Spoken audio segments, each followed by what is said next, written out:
Hello guys, Mr. Dandaman2050 here. Welcome to another video, and in today's video guys I'm going to be bringing you a £300 gaming PC build.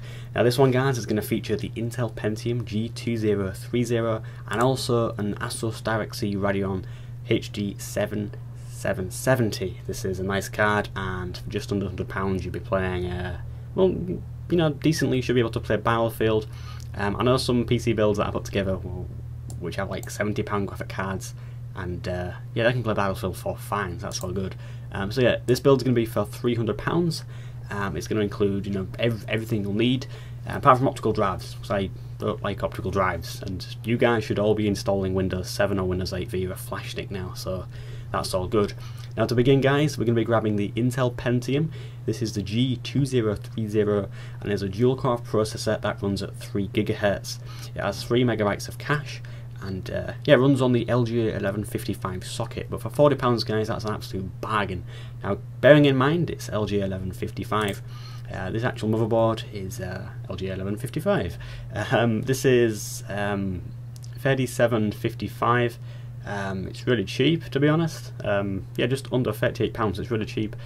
This is the Gigabyte GA-H61M-USB 3V. It's a Micro-ATX motherboard, but has all the features we need. It can support up to 16 gigs of RAM. It has 2 USB 3 ports, 4 USB 2 ports, and also has 4 SATA connectors if for some strange reason you would want to plug like up to 4 hard drives in. So that's all good. It supports 1 graphic card, or of which one we're going to choose today, and it's a nice motherboard for the price. Gigabyte's not bad, and you actually get a speaker with this as well, which is pretty good, because if you put a system together and it doesn't work, and if you just go a little bit doolally and plug something in the wrong place, the speaker will tell you what's wrong, and then you can fix it nice and simple. If any of you guys wanted to know how to build a PC, I actually have an actual guide on my channel. It should be just on there as soon as you go on the channel if you're watching this somewhere in like January, but it's a nice video that. Now onto the RAM guys, we're going to be grabbing a 4 gig stick of this Mushkin enhanced Silverline RAM. It runs at a standard frequency of 1333 MHz, but it's pretty cheap for the price, and Mushkin are not bad. My actual SSD in my actual PC now is Mushkin, and I like it a lot, to be honest. I think Mushkin are a pretty good company, and I think personally they should kind of be up there with like Samsung and stuff, but they aren't, unfortunately. But they make good stuff. Cast latency on this is 9, so it's good for gaming, editing, etc. And the reason I've chosen one 4 gig stick instead of kind of like two 2 gig sticks is because in the future you would probably want to upgrade to 8. So by having a 4 gig stick, you can just shove in another 4 gig stick somewhere down the line.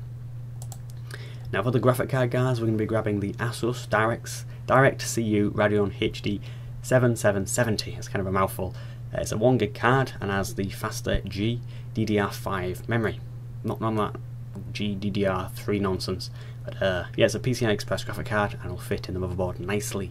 And for £93, getting 640 cores and an actual core clock of 1 GHz is pretty nice. That's pretty good. As for the actual connectors, if you guys are interested, you have a HDMI, you actually have DisplayPort, and then you have DVI-D and DVI-I, so that's all good. That was me kind of confused when it said 2 DVI ports, but you get a DVI-I and a DVI-D, nice one. That's all good. Now onto the hard drive guys, we're going to be grabbing a 500 GB Seagate Barracuda. This is a 3.5 inch SATA 3 hard drive. It spins at the faster speed of 7200 RPM, and 16 MB of cache will help it reading and writing data, so that's all good. It's a standard kind of hard drive by Seagate, and 500 gigs quite enough, to be honest. Well, quite a bit, shall I say. So Now for the power supply guys, we're going to be grabbing 430 watts. 430 watts is kind of okay for this build. A lot of people go overkill, literally. Some people go like, oh, you need 1000 watts or 2000 watts. I don't actually think 2000 watts exists, but people go overkill, and you really don't need it. So 430 30 watt Corsair Builder Series. Power supply is the 430CX, and yeah, this power supply is £35, just under, and yeah, it carries the 80 plus bronze certification for efficiency. So quite frankly, it won't get really hot and it won't make much noise, which is good, and it's what you need, because you don't want an actual power supply that just like gobbles away electric and gets hot and makes loud noises, because that's silly. It's yeah, you want a nice power supply which is low noise and looks good. Yes. That's all good there. And it actually has connector for your graphics card. Wonderful. Now, where are we? The case, last part. This is the Sharkoon VS3-S. This is a chrome black Midi tower gaming case, and for just under £25 it seems a bargain, because it's a standard kind of size, and yeah, all the parts we've chosen will fit in it nicely. And this case typically has good airflow, because you've got the fan on the front here. You can mount one on the side, choosing the actual size of fan obviously, and it actually looks like you've got thumb screws as well, which is pretty nice.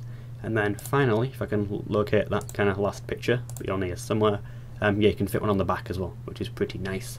And yeah, it's going to kind of conclude the build. Thank you for watching, guys. Oh, this build was exactly £300, so it was really on target, so that's all good. So yeah, anyway guys, yeah, thank you for watching. Please feel free to like, comment, and also subscribe. And if you want to check out any other PC builds, guys, feel free. Anyway guys, I'll catch you next time. Goodbye.